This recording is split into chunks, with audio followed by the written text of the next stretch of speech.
Les comentaba, el doctor Josafat Hernández Cervantes se va a dar la sesión prospectivas de las transformaciones económicas y políticas de México.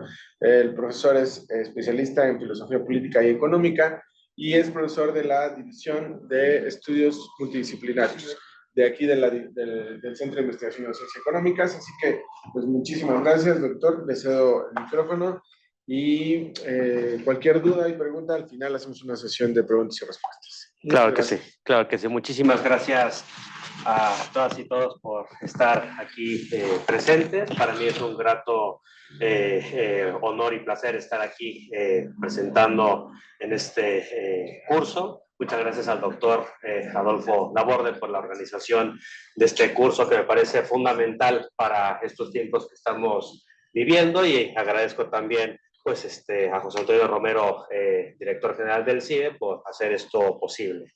Y bueno, yo lo que voy a hablar es acerca de estas perspectivas económicas y políticas que se vienen para México. Y creo que el tema es muy interesante y muy actual porque, bueno, digamos, el contexto de la coyuntura que estamos viviendo en estos momentos nos hace ver precisamente preguntarnos por cuáles serían los posibles escenarios para el país en un contexto donde acaban de ocurrir las elecciones en los Estados Unidos. Recientemente Donald Trump acaba de llegar a la presidencia del país todavía más poderoso del planeta, y evidentemente eso va a tener algunas consecuencias para nuestro país. Entonces, en ese contexto es importante ver eso. Por otro lado, el día de hoy se presentó los criterios generales y el paquete económico de políticas económicas para 2025. Y bueno, apenas el documento se está haciendo público. Recientemente el secretario de Hacienda, Rodolfo Ramírez de la O, presentó este documento en la Cámara de Diputados.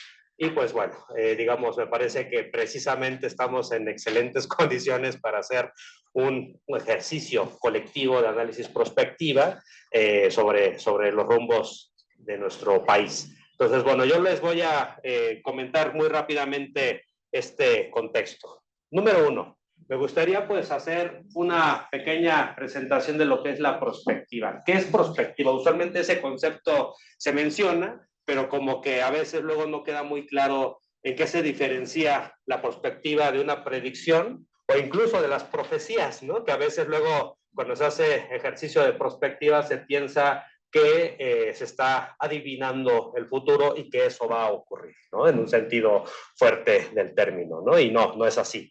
La prospectiva es una ciencia, es una forma de hacer análisis de futuro. En inglés se usa el término future studies para hablar acerca del futuro. Y para hacer el análisis del futuro, a veces uno se pregunta, ¿cómo podemos hacer eso si el futuro pues es indeterminado? El futuro todavía no ocurre, y en ese sentido, ¿cómo podríamos delimitar el objeto de estudio si estamos hablando de un objeto que todavía no está determinado, todavía no existe, pero puede existir, que esa es la parte importante de esta cuestión? El análisis de la prospectiva es un ejercicio esencialmente cualitativo, mientras que una predicción suele ser un ejercicio esencialmente cuantitativa. Por ejemplo, ahora que se presentó el paquete económico, hay una predicción acerca del crecimiento económico. Se estima en aproximadamente 2.5% el crecimiento para 2025. Se estima, digamos, un nivel de precio del barril del petróleo aproximadamente a $75 el barril. Y a partir de ahí se empiezan a hacer ese tipo de ejercicios, ¿no? ¿Cuánto va a aumentar la recaudación fiscal? ¿Cuánto va a subir, digamos, el tema relacionado a 2 puntos?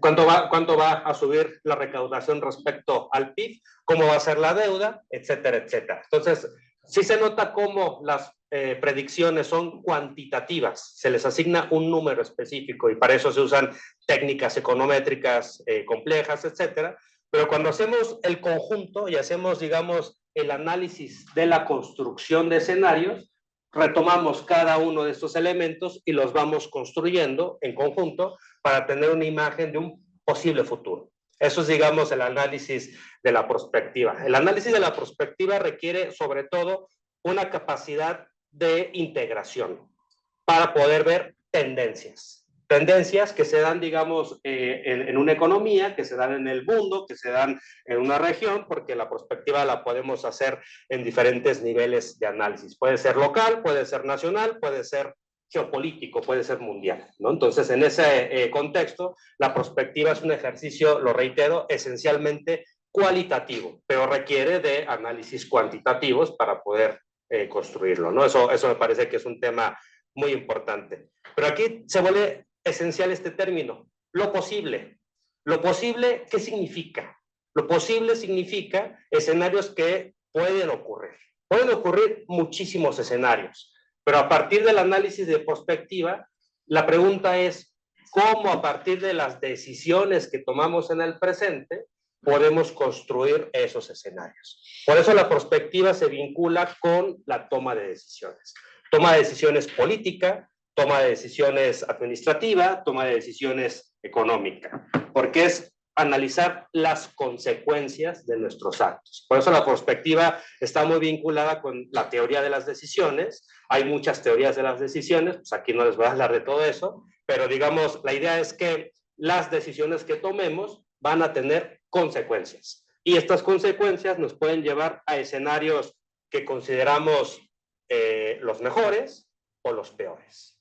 Por eso es tan importante decir, ¿no? Que la prospectiva se vincula con toma de decisión y se vincula también con tendencias del pasado, porque para hacer esa proyección de lo que va a ocurrir en el futuro necesitamos estar bien situados en el pasado, conocer la historia. Por eso es tan apasionante hacer prospectiva, porque también eso nos obliga a estudiar la historia de nuestros países, la historia de nuestras regiones, la historia de nuestro mundo, para detectar estas tendencias. Y a partir de que vamos identificando estas tendencias que se van configurando, en el presente, digamos, nos damos cuenta que las decisiones que tomamos en el presente tendrán consecuencias en el futuro.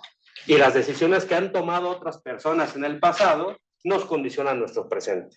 Por eso es fundamental tomar en cuenta eso, que las decisiones están situadas en un contexto político, situadas en un contexto geográfico, situadas en un contexto histórico, porque somos sujetos que hacemos historia. Y a partir de ahí, la prospectiva se va, digamos, desarrollando en tanto análisis de posibles escenarios. Entonces, eso me parece que es un tema fundamental para que podamos entender qué es hacer la prospectiva, ¿no? Entonces, en este contexto, uno de los temas que se vuelve fundamental es estudiar qué está condicionando nuestro presente. Y por lo menos aquí vemos dos grandes niveles. Uno, la propia trayectoria de nuestra socioeconomía, que es una socioeconomía compleja con múltiples dimensiones, diferentes sectores, diferentes niveles de organización, como lo dirían los sistemas complejos. Entonces, en ese sentido, nuestra socioeconomía constituye un sistema que tiene una trayectoria. Y a su vez, esta trayectoria de este sistema está situada en un sistema global, en un sistema mundial. Entonces, lo que ocurre en México tiene consecuencias en otros países, pero también lo que ocurre en otros países tiene consecuencias en nuestro país, en México. ¿Y cuál es el principal país que está, en cierto modo, condicionando, no determinando, que eso también es muy importante, condicionando la acción en nuestro país? Los Estados Unidos. Entonces, por eso, cuando hagamos prospectiva de nuestro país, no podemos hacer omisión, no podemos hacer abstracción de lo que ocurra en los Estados Unidos. Pero también es importante ver lo que está pasando en América Latina, porque México tiene esa peculiaridad. México es un país bisagra en términos de la geopolítica, porque, digamos, se vincula bastante con todo lo que es Centroamérica, pero también Norteamérica y el conjunto de Sudamérica. Entonces, la importancia geopolítica de nuestro país es enorme, es gigantesca. Incluso si nosotros simplemente vemos la situación geográfica de nuestro país. ¿Cuántos países en el mundo tienen la ventaja de tener dos grandes océanos en sus partes? El Océano Atlántico y el Océano Pacífico. ¿Cuántos países en el mundo tienen ahora esta gran ventaja de tener estos grandes proyectos de infraestructura que conectan digamos, dentro de la parte del istmo de Tehuantepec, el Océano Atlántico y el Océano Pacífico? Ahí, digamos, vamos a ver la dimensión geopolítica de México enorme. Entonces, en esa parte me parece que es importante hablar de eso. Otro país que en cierto modo también está condicionando el desarrollo, digamos, de lo que pueda ocurrir en nuestra socioeconomía es China. Porque China es la nueva gran potencia emergente que en los últimos años ha estado creciendo a tasas gigantescas, y en estos momentos ya China es la primera economía del planeta en paridad de poder de compra. En esa dimensión, si se mide el PIB de los diferentes países, China ya superó a los Estados Unidos en la paridad de poder de compra, ¿no? En PIB nominal, Estados Unidos sigue siendo el país más grande. Pero digamos, ahí ya estamos viendo esa cuestión y cómo China está generando un nuevo orden multipolar. Que eso también es parte de este contexto de hacer análisis de la prospectiva. Hay que situarnos históricamente. ¿En qué época histórica estamos viviendo? ¿Qué momento de la historia estamos viviendo? Estamos viviendo una época en la cual el mundo está transformándose de una forma muy acelerada, de una forma bastante radical, yo diría, en muchos aspectos, y estamos en ese punto en el cual Gramsci decía, lo viejo no termina de morir y lo nuevo no termina de nacer. Estamos en una época en la cual hay una decadencia hegemónica de los Estados Unidos, pero esta decadencia hegemónica es muy gradual. Estados Unidos sigue siendo la principal, digamos, potencia militar, política, el dólar sigue siendo hegemónico, pero así como va cayendo los Estados Unidos, estamos viendo la formación de BRICS, que recientemente se reunieron en Kazán, y en ese contexto se estuvieron poniendo de acuerdo en diferentes mecanismos para hacer un comercio entre ellos sin el dólar. Eso evidentemente va a tener efectos en todo este orden global, BRICS. Y en el caso de Europa, lo que estamos viendo es también una situación bastante compleja, de mucha inestabilidad, una región que en estos momentos está convulsa por la guerra de Ucrania, por la cuestión también de que los Estados Unidos, con la victoria de Donald Trump, también trastoca la posibilidad de que Europa siga teniendo todos estos financiamientos para mantener su seguridad por medio de la OTAN. Entonces, en ese contexto, Europa está pasando por una situación muy compleja, una división, como lo hemos estado estudiando en este centro de investigación. De hecho, nosotros tenemos un centro de análisis donde nos dedicamos a estudiar las tendencias de las derechas en el mundo, y precisamente en Europa lo que estamos viendo, en el caso de Alemania, es que se convocó a elecciones recientemente para renovar, digamos, gobierno, en un contexto donde la centroizquierda de Olaf Scholz va en caída y está emergiendo pues la extrema derecha de aquel lado, ¿no? Con AfD. Entonces estamos viendo que Europa está transformándose, no es muy claro cómo va a ser la relación de Europa con Donald Trump, y Donald Trump en ese contexto está generando pues ya, digamos, reacciones en todo el planeta. Entonces, ahora vamos a situar el análisis en los Estados Unidos.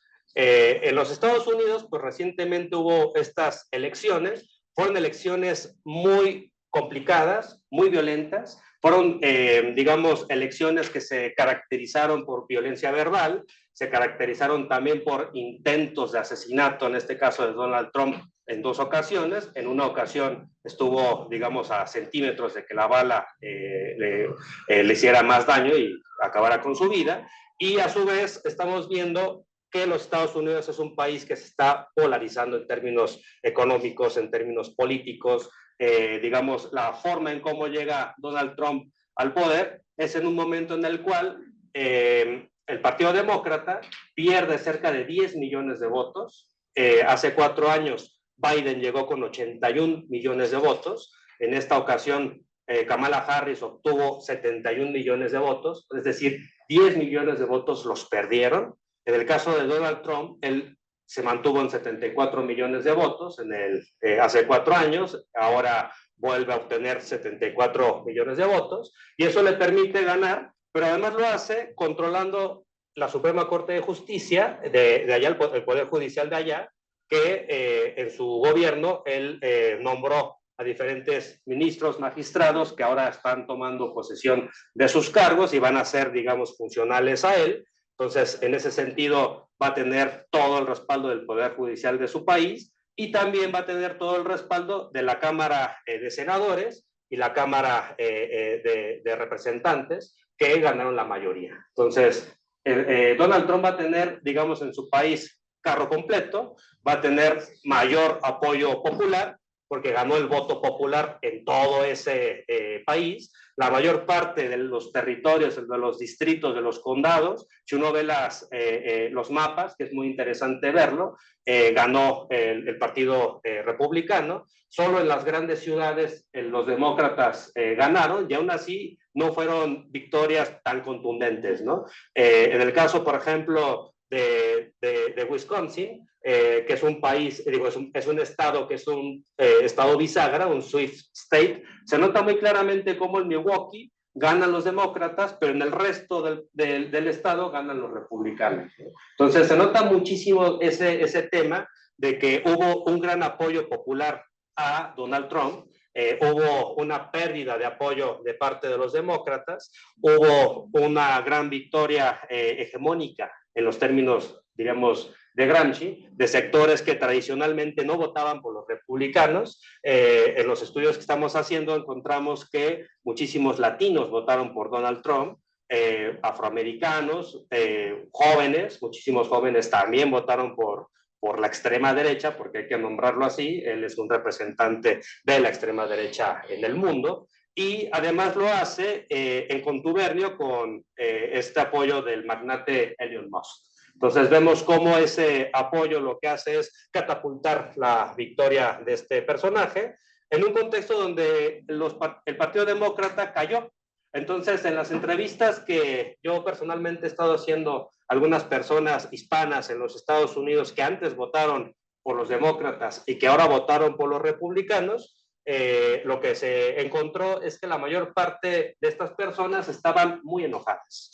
Había una gran frustración hacia el Partido Demócrata porque las grandes promesas que el Partido Demócrata había hecho en materia de inmigración no se cumplieron. Entonces aumentó, digamos, esta frustración, esta cuestión de que se piensa además que la economía empeoró, se tiene esta idea de que hubo crecimiento de la inflación en los Estados Unidos, en un contexto donde además ellos decían, Biden llevó al país al borde de la Tercera Guerra Mundial, ¿no? Entonces, esos discursos fueron persuasivos en un sector que antes no votaba por los republicanos, ahora votaron por él, y también uno de los temas tiene que ver con este desencanto de la política, en el sentido de que cuando se nombra a Biden como candidato del Partido Demócrata, lo hacen los demócratas pues en un contexto de que pues, no se consultó a las bases sociales del Partido Demócrata, se presenta en este primer debate con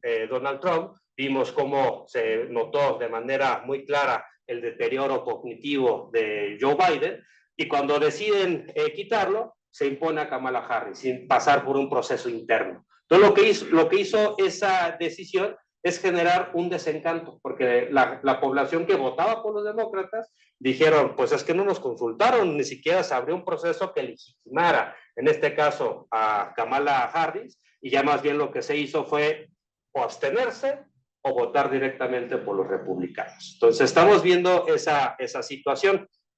¿Con qué discurso económico llegó Donald Trump al poder? Digamos, él llega al poder en este proceso enarbolando la bandera del llamado nacionalismo económico. ¿En qué consiste el nacionalismo económico en Donald Trump? Consiste básicamente en imponer aranceles para proteger sus industrias, para proteger su economía, para generar, digamos, una atracción de toda la inversión que estaba fuera de los Estados Unidos de empresas norteamericanas que estaban en China, que estaban en México, llevarlas a los Estados Unidos, ¿no? En eso consiste el nacionalismo económico, lo que los economistas llaman proteccionismo, ¿no? Entonces, eso es uno de los temas. Pero, ¿qué más dijo Trump? Además de esta cuestión de los aranceles, de reivindicar otra vez la guerra comercial con China. Hay que decir que la guerra comercial con China la inicia Trump más o menos en 2017, se mantiene con Biden, y digamos la idea de Trump es todavía recrudecerla más. Entonces se está dando con China este proceso que los economistas llaman de desacoplo de las economías, ¿no? Precisamente por esta cuestión de la guerra comercial. Entonces las inversiones de China y del sudeste asiático están llegando a México. Todo este fenómeno lo llamamos nearshoring, porque es un fenómeno de relocalización debido a esas guerras comerciales que se dan entre China y Estados Unidos. Y lo que quiere hacer Trump es llevar todas estas inversiones otra vez a lo que se conoce como el Rust Belt, el llamado cinturón de óxido, que son básicamente estos estados: Wisconsin, Pensilvania, Michigan, Ohio. Es todo un conjunto de estados que están en el centro de los Estados Unidos y que tuvieron un desarrollo muy importante de su industria. Por esta industria se fue perdiendo precisamente por el fenómeno de la globalización, y estas industrias se deslocalizaron, se fueron de los Estados Unidos hacia otras partes del mundo, y entonces ahí quedó todo un sector de la población, sobre todo, diríamos, de la clase trabajadora blanca, empobrecida, ¿no? Entonces, esa es la base social de Trump, esa parte, que se quedan sin empleos, ¿no? Entonces, esto ayuda también a entender una cuestión que también dijo Trump bastante en sus campañas, que estaba en contra de los llamados globalistas. Entonces, los globalistas se convirtieron en ese sector que Donald Trump estuvo constantemente demonizando. Y él decía, pues es que son los que están a favor de la globalización y que están en contra de las naciones, ¿no? Y entonces él, reivindicando el nacionalismo económico, lo hace ¿contra qué? Contra eso que llaman los globalistas. Y entonces, pues ahí se construye esta lógica que los geopolíticos llaman enemigo-amigo. Esa lógica de que los adversarios son los globalistas y los amigos, pues es el pueblo norteamericano, ¿no? Y a su vez, el tema de que el deterioro del nivel de vida de la población de Estados Unidos, además de que se debe, en la visión de Trump, a la fuga de estos capitales que se da en estas décadas de neoliberalismo, se debe también a la inmigración, que llega grandes cantidades de personas a los Estados Unidos y que les quitan empleos, que hacen que los salarios vayan a la baja, que generan una descomposición social. Ese es el discurso de él. Entonces se lanzan un discurso durísimo contra los inmigrantes, en esta ocasión diciendo que los inmigrantes en Ohio se comen a las mascotas, se comen a los perros, se comen a los gatos, y recuerdan que en un debate lo mencionó, ¿no? Entonces, esa denigración a los inmigrantes fue una constante de su campaña de él, de Donald Trump. Pero a su vez, ¿eso qué le permitió? Le permitió construir un discurso que unificara a un sector muy grande de la población de los Estados Unidos, y además les dio pues un sentido de esperanza, que muy a su manera pues lo logró convencer, ¿no? Logró convencer a todo este sector de la clase trabajadora empobrecida de que con él van a estar mejor. Entonces, en un contexto donde además en el gobierno de Biden se tuvo que lidiar con los efectos económicos de la pandemia, porque la pandemia se da en el año 2020, que es cuando pierde las elecciones de Donald Trump, llega al poder Joe Biden. En ese periodo de su gobierno de Biden, pues se tiene que lidiar con las consecuencias económicas de la pandemia, y la población lo que hace, muy a la manera de lo que llaman los economistas del comportamiento sesgos cognitivos, atribuyen al gobierno de Biden la falta de crecimiento económico, la inflación, la falta de creación de empleos, y de ahí pues buscan, digamos, alguna otra solución. Entonces, esa parte es muy importante. Otra parte que se vuelve muy importante es que Donald Trump pues es un gobernante que, a diferencia de Biden, va a tener más, digamos, en la mira el control geopolítico de toda América Latina. Y ya lo podemos ver en la actualidad, con la posibilidad de que se nombre como secretario de Estado a Marco Rubio, que eso ya se ha hecho público, se ha estado discutiendo, etcétera. Todavía no se ha confirmado, pero ya se ha estado mencionando en la prensa. Y el perfil de Marco Rubio, ¿cuál es? Es un cubano que es hijo de cubanos, de Miami, que constantemente ha estado criticando a los gobiernos progresistas de la región, Cuba, Venezuela, Nicaragua, Perú, y en el caso de México también es conocido que fue un duro crítico del gobierno de López Obrador. Y entonces, imagínense ustedes si alguien con ese perfil se convierte en el principal personaje que va a dirigir toda la diplomacia norteamericana, pues evidentemente el foco de atención va a ser América Latina. Entonces, esa parte es muy importante hacerla ver, porque también lo que se ha discutido en los medios, en la discusión con los analistas también geopolíticos, etcétera, es que Donald Trump va a priorizar más América Latina y no tanto la guerra en Ucrania. Entonces, se ha hablado incluso de la posibilidad de que genere acuerdos con Vladimir Putin, la cuestión de que se pueda generar ahí una paz en Ucrania, y más bien el foco de atención para este gobierno de Estados Unidos sería América Latina, en un mundo multipolar. Es decir, Donald Trump podría conceder que Rusia siga siendo un país que se vuelva otra vez potencia. En el caso de China están disputándose la hegemonía global en el terreno económico, y parece que Donald Trump pues más bien estaría enfocado en consolidar su liderazgo regional, su liderazgo en América Latina, y en ese sentido también se ha hablado de una revitalización de la doctrina Monroe, porque además hay que decir que China había tenido una gran penetración en los países con gobiernos progresistas, Ecuador, Argentina, Perú, etcétera. Había, digamos, una gran presencia de China por medio de lo que se conoce como la ruta de la seda, la nueva ruta de la seda. Entonces, la cuestión acá es que Donald Trump va a querer que toda la inversión china se vaya y más bien controlar el conjunto de la región por medio de sus políticas que ya conocemos, políticas imperialistas, ¿no? Entonces, eso es lo que se ve en ese terreno.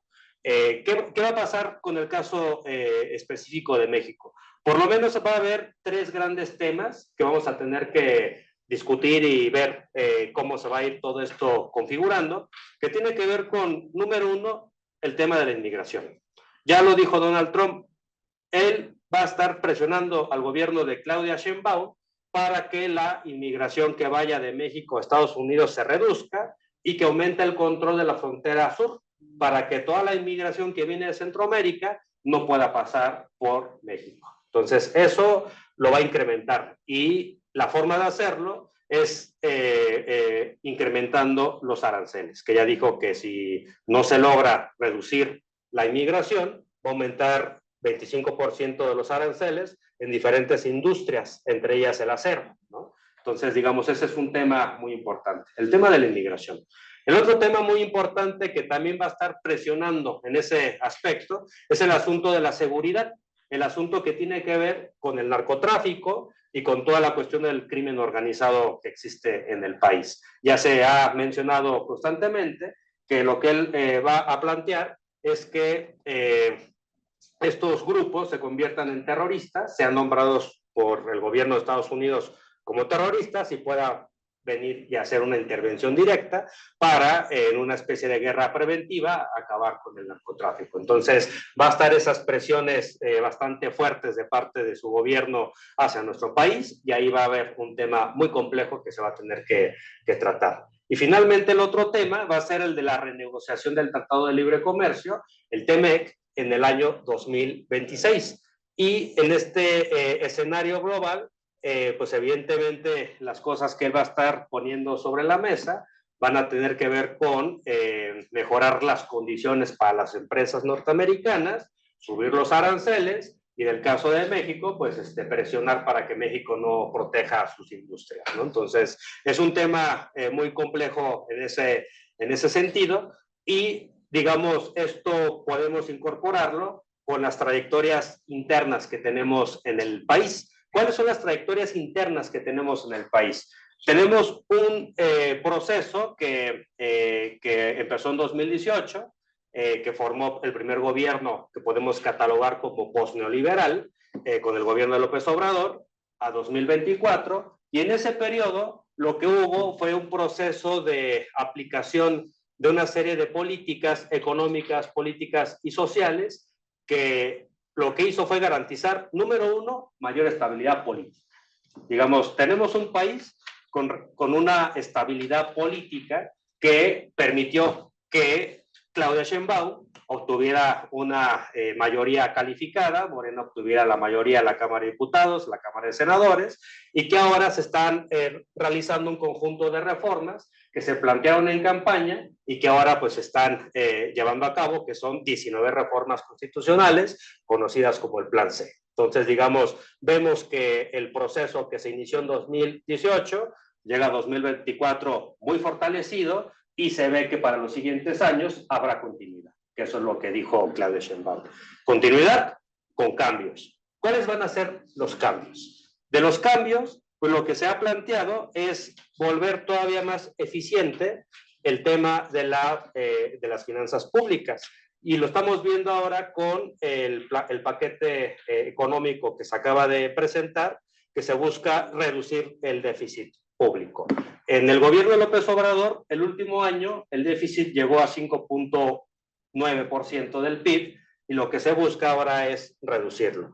El argumento de por qué subió ese déficit fue para terminar todas las obras de infraestructura que López Obrador en su momento se comprometió a realizar. Y ahora, digamos, la cuestión es que ese déficit se busca bajar para que Claudia tenga mayor posibilidad de hacer otras grandes obras de infraestructura, dentro de las cuales la continuidad va a ser desarrollo de infraestructura ferroviaria, que eso va a ser muy importante. Es decir, López Obrador fue recuperando los trenes, con Claudia todavía se va a recuperar más. Eso es un tema fundamental. Otro de los temas que va a ser digamos, continuidad, tiene que ver con la consolidación de los programas sociales, que ya con el gobierno de López Obrador se dio un conjunto de programas sociales para jóvenes, para mujeres, para adultos mayores, y entonces en el gobierno de Claudia se va a mantener, pero incluso se va a ampliar. Y dentro del paquete de reformas que ahora se presentó, se habla acerca de una pensión para las mujeres, que esta pensión es para justamente reivindicar un tema de justicia social para las mujeres que hacen trabajo doméstico y que no había sido remunerado. Entonces, de momento hay una, no recuerdo exactamente el rango de edad, pero 60-64. Entre 60 y 64, ese es el rango en el cual se va a empezar a aplicar y ya posteriormente se va a ir ampliando el rango en función también de las capacidades que tenga este gobierno para maniobrar. Y otro de los grandes temas que también en este gobierno de Claudia se ha dado y que de ello no voy a ahondar porque ya la sesión pasada con nuestro compañero se habló, es la reforma al Poder Judicial, que es una reforma que lo que viene a hacer desde mi punto de vista es democratizar ese Poder Judicial, y lo que viene a hacer a su vez es cambiar las reglas del juego que había habido hasta ahora, y desde mi punto de vista esa reforma no va a generar inestabilidad política, no va a generar tampoco inestabilidad en los mercados, porque digamos lo que importa en estos momentos es que hay estabilidad macroeconómica, es decir, hay una estabilidad de precios, hay una estabilidad del peso mexicano, que si bien creció el tipo de cambio respecto al dólar, ahora que ganó Donald Trump, otra vez se está volviendo a estabilizar. Entonces, desde mi punto de vista, el peso está bastante estable, la inflación también está controlada. Recientemente, pues, hubo una reunión con empresarios para generar acuerdos en la medida de que se busca mantener estable el nivel de precios. Y también pues hay una cuestión de mantener el déficit fiscal de una forma, digamos, controlable, ¿no? Entonces, en ese sentido hay estabilidad macroeconómica, hay estabilidad política, hay grandes proyectos de infraestructura, hay un fortalecimiento del mercado interno, por lo que yo alcanzo a ver con todos los programas sociales, el incremento del salario, el incremento del salario pues reactiva la demanda interna de productos internos. Y me parece que el gran pendiente, y eso es uno de los grandes temas que aquí en este diplomado, en este curso se ha estado platicando y que me parece un tema fundamental, es la transformación del tejido productivo.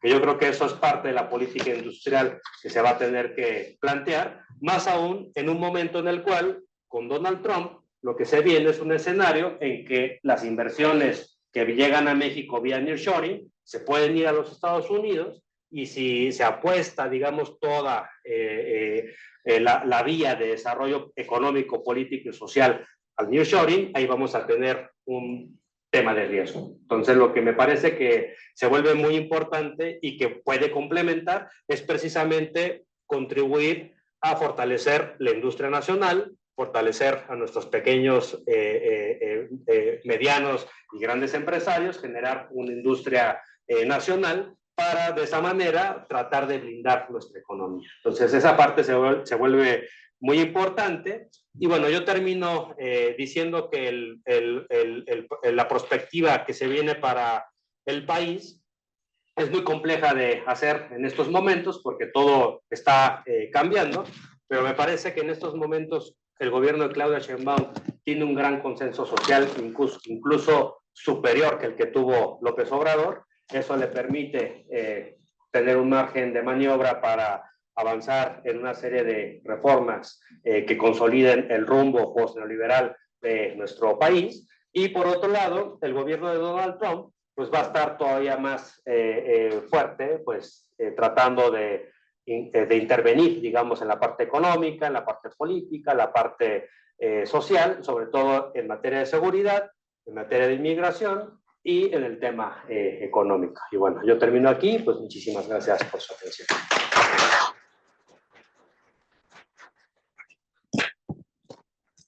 Muchísimas gracias, doctor. Bueno, iniciamos con la ronda de preguntas. Si gusta, podemos hacer 3 preguntas seguidas para poder abarcar un poquito más a nuestros compañeros. Igualmente, los compañeros que están en línea pueden levantar la palabra o me quieren mandar escrita, también la podemos hacer de esa manera. Entonces, bueno, si alguien gusta comenzar, sí, de este lado, por favor, nombre y... Hola, mi nombre es David Ortega y bueno, quiero preguntarte, hablas sobre esta parte de reforzar la industria nacional, al mismo tiempo que mencionas que puede haber más atracción hacia los Estados Unidos para las empresas. Pero ¿es posible que en México podamos hacer este reforzamiento de la industria nacional cuando pues México es un país que se presta mucho para que haya, para que lleguen aquí las empresas extranjeras y pues realmente les conviene incluso creo que más que estar en Estados Unidos? O sea, como que es algo complejo de analizar. ¿Y crees que es posible que suceda? Y sobre todo, pues eso que mencionabas de Donald Trump y su política, creo que es exactamente la misma que fue la vez pasada, ¿verdad? Entonces, ¿crees que Claudia Sheinbaum tenga la capacidad de volver a sortearlo como lo hizo López Obrador? Muchas gracias. La primera, la segunda, por ahí tenía una manita alzada. Sí. Quería preguntar, realmente si México puede lograr ese equilibrio entre ceder con Estados Unidos respecto a la Congreso y no abandonar también, ¿cómo puede diversificar más México sus relaciones comerciales, sabiendo que depende comercialmente de Estados Unidos y que a la vez China sigue siendo un mercado atractivo para no solo el país, sino para el mundo? Gracias. Bueno, el nearshoring... perdón, Adriana Caballero de NANDE. El nearshoring creo que no es un tren realmente nuevo en México, ¿no? Creo que empezó hace unos 10 años, ¿no? En 2015, cuando empezaron a llegar grandes marcas como Audi, a Querétaro y ese estilo de de grandes empresas. Pero como comentaba, pues el contexto socioeconómico es lo que define la perspectiva. Entonces, realmente, ¿cuál es la diferencia entre hace 10 años y ahorita que permitiría que México aproveche más el tren del nearshoring y pues no solo aprovecharlo, ¿no? Sino incluso explotarlo? Porque creo que durante las elecciones se vendió como la gran promesa y era la gran bandera de todos iban a salvar a México con el nearshoring, pero es realista, es decir, el contexto socioeconómico y político y la relación con Estados Unidos realmente va a permitir que eso pase. Perfecto. Perfecto, pues bueno, primero que nada agradezco sus preguntas y comentarios, muy interesante lo que se plantea. Me parece que se pueden englobar todas estas preguntas en torno a un tema que tiene que ver con la cuestión de la política industrial, ¿no? Que justamente es el tema de este curso, y me parece que ¿cómo hacerlo? ¿Cómo hacer, por un lado, que se desarrolle la industria nacional, pero al mismo tiempo mantener el equilibrio, digamos, de las relaciones comerciales con los Estados Unidos? Entonces, me parece que aquí es un tema muy complejo, es un tema que, por un lado, tiene que ver con pensar en desarrollar proyectos nacionales desde el gobierno que promueva, digamos, a las empresas nacionales, generando, digamos, condiciones para que puedan mejorar sus toma de decisiones en inversión, dando capacitación. Por ejemplo, centros públicos como este tendrían que tener mayor relación con la industria. Precisamente es un tema que se ha trabajado aquí en la División de Estudios del Desarrollo, que haya mayor trabajo de asesoría, en este caso el CIDE, que es un centro público de investigación, pero también podemos pensar en todo el sistema educativo que ayude, digamos, a el desarrollo de proyectos empresariales en diferentes niveles para poder mejorar, digamos, el desempeño económico de estas empresas. Me parece que ese tema es muy importante.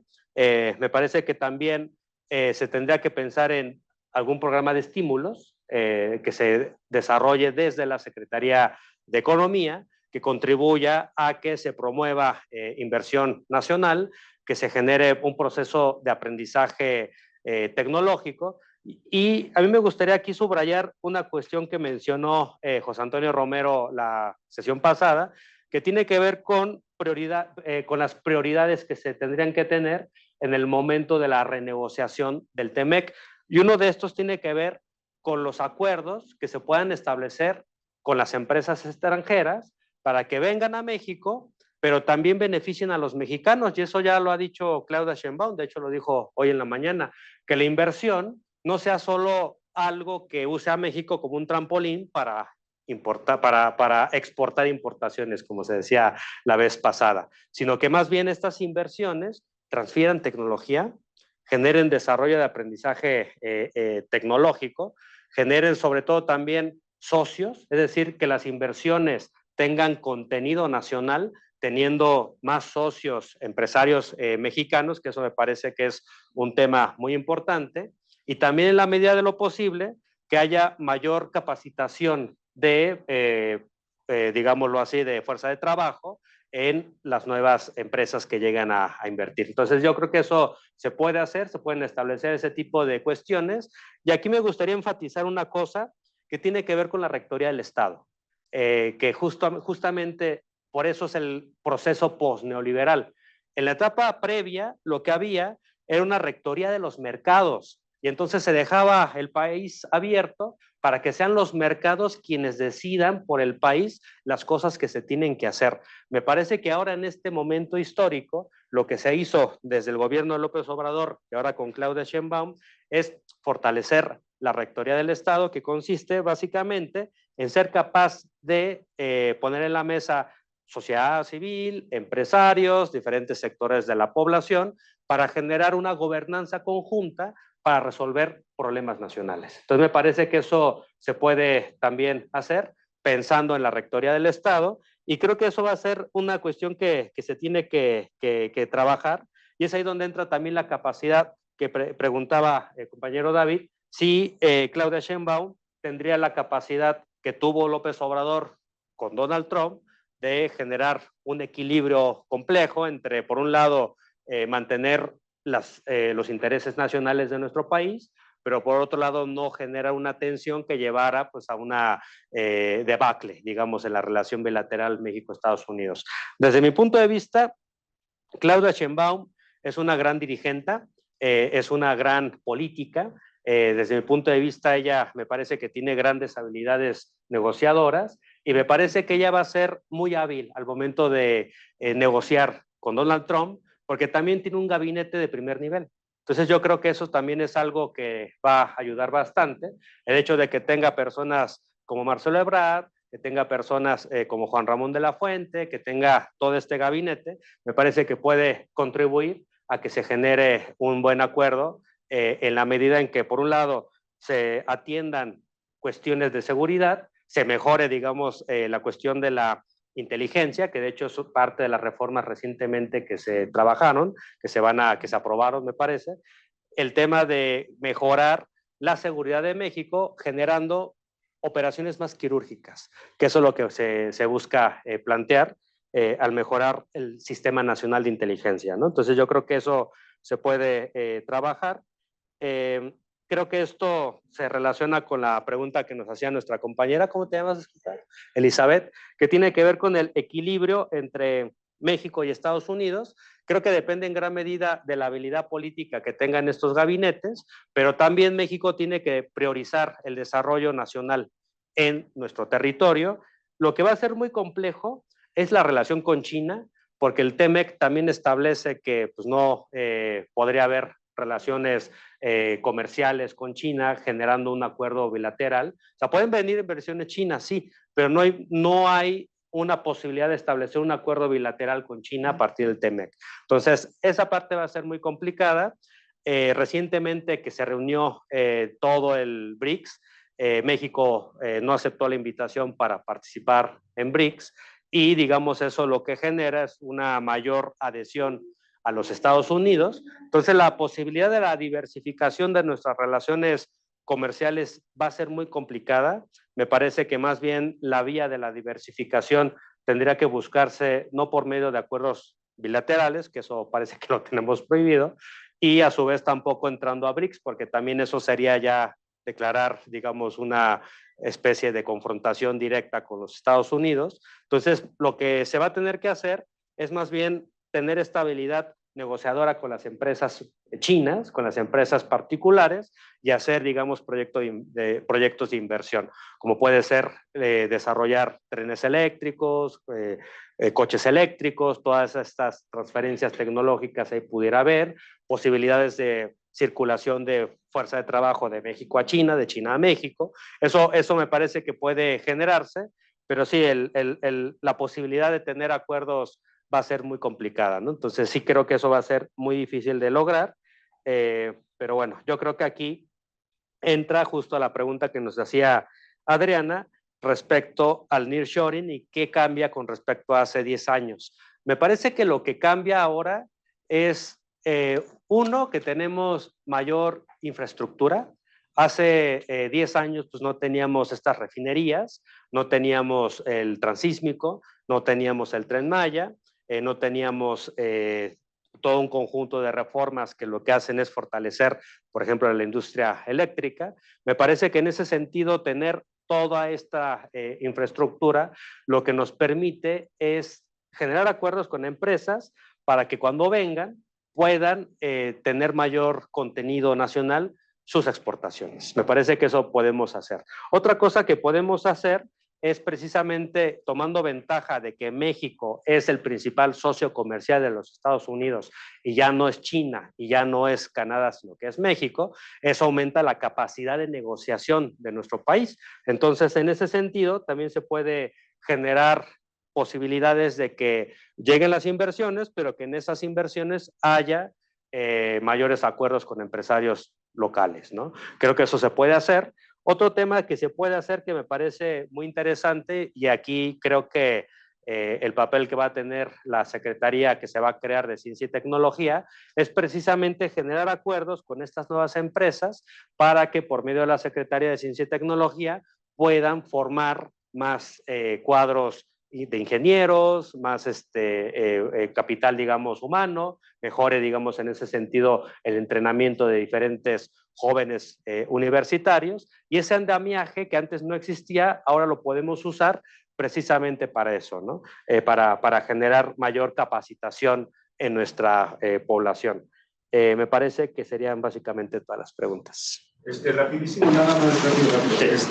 Justamente que hablas de esto de China y Estados Unidos, que somos socios y amigos con ellos, pero también China es importante. ¿Tú qué opinas de esto que últimamente se ha mencionado sobre que China nos invade en la Ciudad de México? Sí. Y que pues hay demasiados locales en el centro y todo esto de ellos. ¿Sería conveniente entonces que México volteara más hacia ver a Estados Unidos y deslindarse ya un poquito de China y empezar a mover estos negocios que pues mucha gente en reportajes y demás se están quejando de la presencia de ellos acá? ¿O tú qué opinas de ese tema?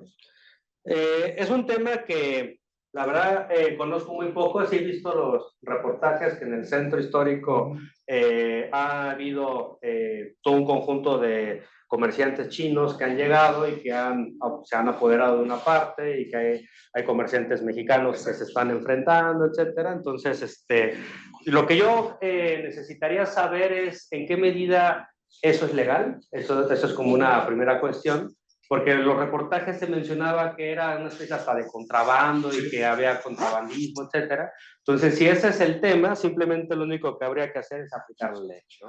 Y entonces, en ese sentido, pues el comercio tendría que pasar por un control mayor en las aduanas, en las fronteras, revisar mejor, digamos, el tipo de mercancías que está llegando a esa zona de la ciudad, y simplemente con la aplicación de la ley se resuelve un problema, ¿no? Y eso tenemos problemas diplomáticos así con el país, así decir. Claro. Porque estamos, como dices tú, conforme a la ley. Claro. Y me parece que los chinos, una de las cosas que me parece muy interesante de ellos, es que ellos son muy respetuosos con lo que hace cada gobierno en su país. Entonces yo creo que eso es una gran ventaja. Pues muchas gracias. Tenemos dos preguntas de nuestra audiencia virtual. Sí. Entonces, si nos ayudas, por favor.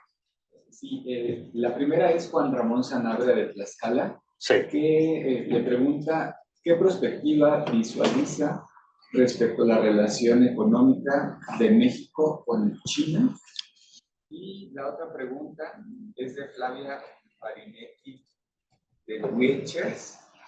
Ella dice, más allá de las ventajas en manufacturas de exportación, ¿qué posibilidades observa para el sector de servicios derivado del nearshoring? Muchas gracias. La primera pregunta la veo muy compleja porque tiene mucho que ver con la relación que se vaya a establecer entre México y los Estados Unidos, y en gran medida las condicionantes que Estados Unidos vaya a generar sobre México respecto al comercio que México tenga con China. Entonces, eso va a ser muy complejo porque va a ser parte de los procesos de renegociación del TEMEC, y en esa parte me parece que todavía no tenemos información para hacer, digamos, una perspectiva. Lo que sí podemos decir es que el comercio de México y China es muy grande.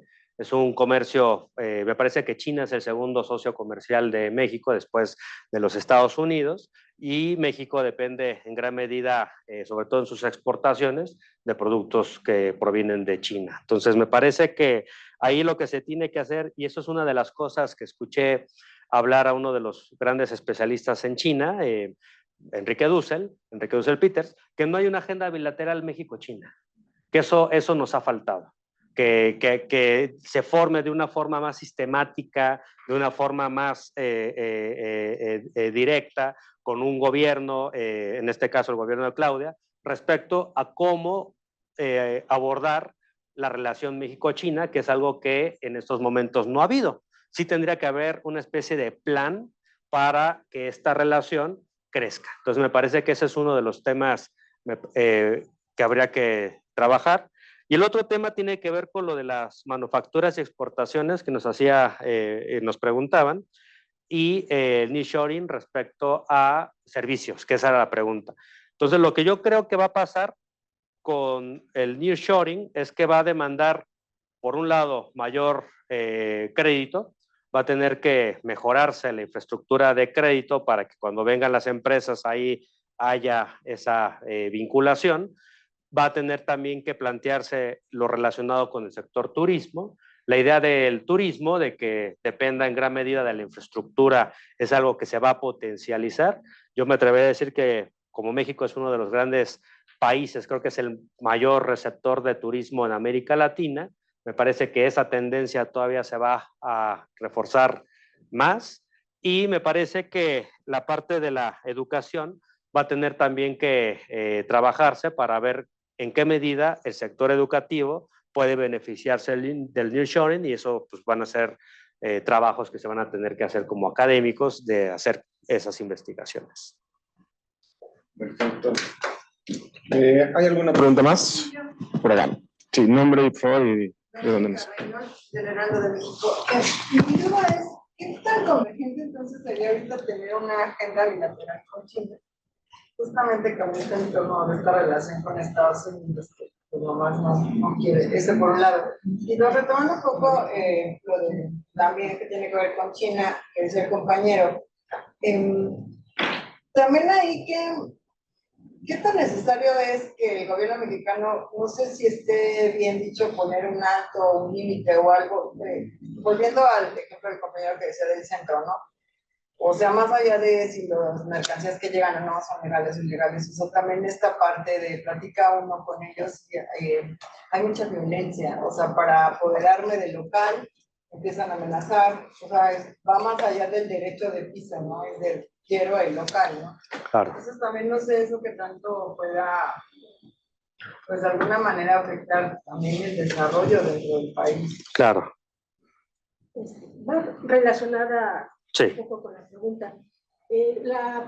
Tú nos presentas un escenario en el que, pues, la verdad se ve muy rosa.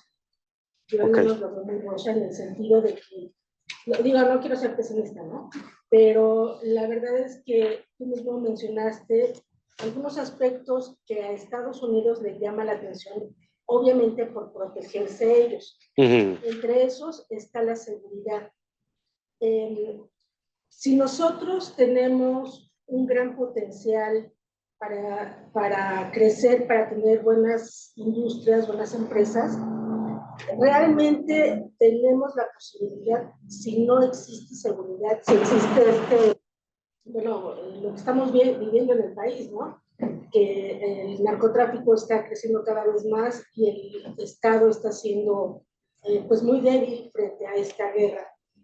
Por otro lado, el tema de la educación a mí me parece fundamental porque si bien es cierto que se están ampliando programas sociales, digo, yo lo viví un tiempo clases bachilleres y la mentalidad de los jóvenes pues no es propiamente de superarse. Bueno, ahí en específico me estoy refiriendo a jóvenes que viven en mucha marginación, al menos los que yo. Pero ellos están pues con una mentalidad de recibir del Estado y no esforzarse, porque tampoco tenemos una educación para ser empresarios o para ser unos, y digo obviamente no me estoy refiriendo a todos, no me estoy generalizando, pero digamos que gran parte de la población pues es una mentalidad, así como en Estados Unidos hoy por hoy la ultraderecha está permeando mucho, pues yo creo que aquí también muchas cuestiones no positivas del socialismo están muy permeadas y eso no permite tampoco avanzar. ¿Y hasta qué grado puede ser un choque? Sí, muchas gracias. ¿Públicos? ¿Se gustaría? Sí, claro que sí. Sí. Claro. Carlos Martínez hoy pregunta, ¿qué análisis tiene de la inflación de la canasta básica en los últimos 6 años? Perfecto. Sí, muy rápidamente, Sí, todavía alcanzamos. Sí, En la perspectiva, ¿qué tan factible es que meta los famosos aranceles Trump? ¿Y esto qué tanto incidiría en que el nearshoring se detenga? Ya, por ejemplo, el efecto Tesla ya desapareció en Nueva York. Claro, claro. Sí, bueno, vamos a empezar con esto último. Yo creo que, y se vincula bastante con la pregunta sobre el Estado, y se vincula mucho también con el tema de la violencia que se preguntaba.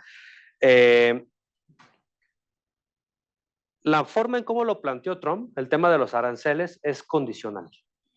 Si no se hace tal cosa, entonces el castigo son los aranceles. Entonces, ¿qué es lo que está llevando esa estrategia de negociar? De que si no cumples con esto, yo hago esto.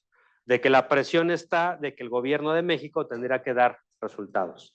Y en este caso, me parece que todo depende de cómo se generen estas negociaciones, ya que se compromete el gobierno de México con los Estados Unidos. Entonces yo creo que ahorita todo es muy indeterminado para saber. No sabemos a qué se vaya a comprometer en su momento el gobierno de Claudia y el gobierno de los Estados Unidos, de Donald Trump. Todavía no toma posesión Donald Trump, pero cuando llegue ese momento y se generen estas mesas de negociación y se generen los compromisos, es ahí donde ya tendremos mayor claridad para saber qué tan probable va a ser la subida o bajada de los aranceles, ¿no? Entonces yo creo que sobre todo ahorita está el discurso de Trump en un momento de que se acaba la campaña.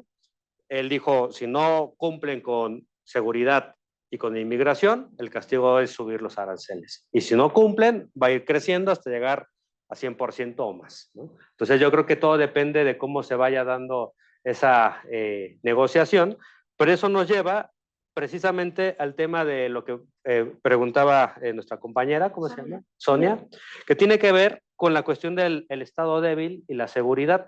Ahora México tiene esta presión de que tiene que mejorar los resultados en seguridad. Entonces, parte de lo que se ha planteado en las reformas de Plan C que se han estado desarrollando tiene que ver con eficientar el combate al crimen organizado. Y dentro de eso está las reformas para mejorar y eficientar el Sistema Nacional de Inteligencia y también generar mayor capacitación y despliegue para la Guardia Nacional. Entonces, en ese contexto me parece que la presión es muy grande. Habría que ver si se logra dar estos resultados.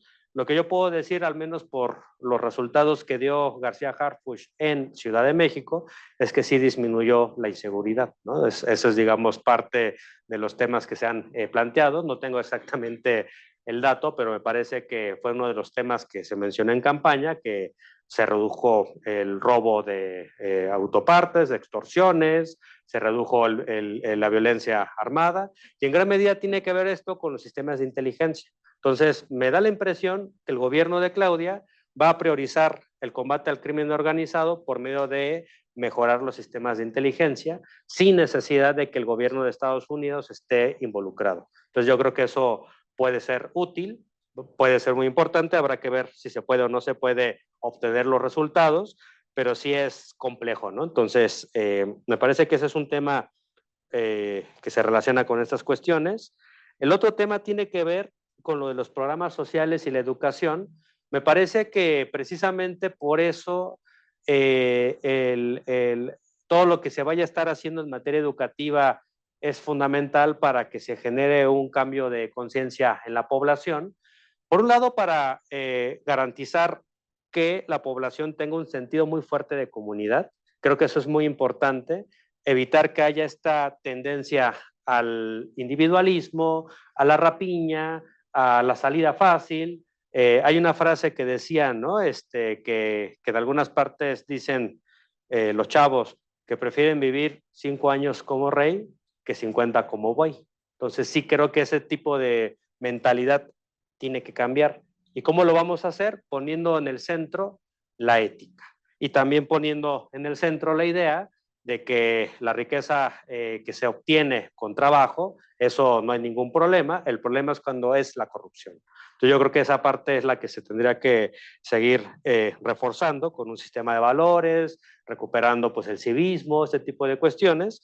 Y finalmente lo de la relación bilateral con China, que nos preguntaba Verónica, sí va a ser muy complejo. Sí es un tema que requiere de mucha inteligencia, de mucha estrategia, pero pues sí tiene que haber una relación con China. Entonces, eso es algo que va a tocar al gobierno trabajar, y lo van a tener que trabajar de una forma que se vea en defensa de la soberanía nacional, porque México tiene que tener una agenda bilateral con China, de forma que se ponga en el centro lo que México como país requiere de la relación con China, y eso defenderlo con los Estados Unidos, porque no nos podemos abstraer de China, ni siquiera ellos mismos. O sea, ellos tampoco van a hacer totalmente una omisión de la relación con China, ¿no? Entonces sí creo que esa parte se tendría que trabajar de una forma diplomática, y que el gobierno pues reconozca, el gobierno de Estados Unidos reconozca